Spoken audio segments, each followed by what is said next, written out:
نوشکی سے رپورٹ کر رہے ہمارے بیورو چیف غلام رسول جمال دینی۔ نوشکی ایس بی کے شارٹ لسٹڈ امیدواروں کے ضلعی صدر ایم نور مینگل، جنرل سیکرٹری میر عبدالرحمان مینگل، پریس سیکرٹری محبوب مہر ماندائی، فائنانس سیکرٹری زبیر فراز ماندائی اور دیگر نے پریس کلب میں پرہجوم پریس کانفرنس سے خطاب کرتے ہوئے کہا کہ صوبہ بلوچستان تعلیمی پسماندگی کا شکار ہے۔ اس وقت 28 لاکھ بچے اسکولوں سے باہر ہیں۔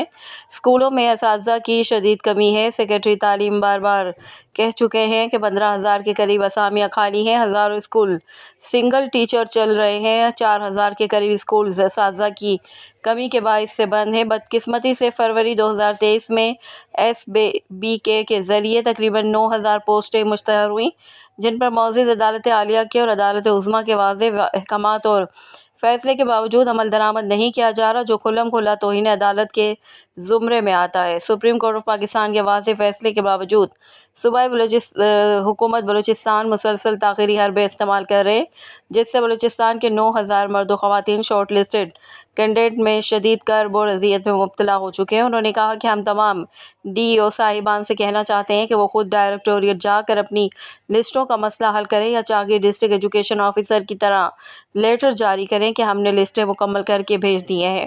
انہوں نے کہا کہ ہم اپنے اگلے لائحہ عمل کا اعلان کرتے ہیں۔ ہم جلد ہی پہلے سے شدید اور بھرپور احتجاج کریں گے اور ہمارا دھرنا اس وقت تک جاری رہے گا جب تک حکومت بھرتیوں کی باضابطہ منظوری نہیں دیتی۔ ہم صوبائی حکومت کو خبردار کرتے ہیں کہ اگر مزید تاخیر کی گئی تو احتجاجی تحریک میں مزید شدت لائیں گے اور اس کی پوری ذمہ داری حکومت وقت پر عائد ہوگی کہ وہ فوری کے وعدے کی پاسداری کرتے ہوئے آرڈرز جاری کریں۔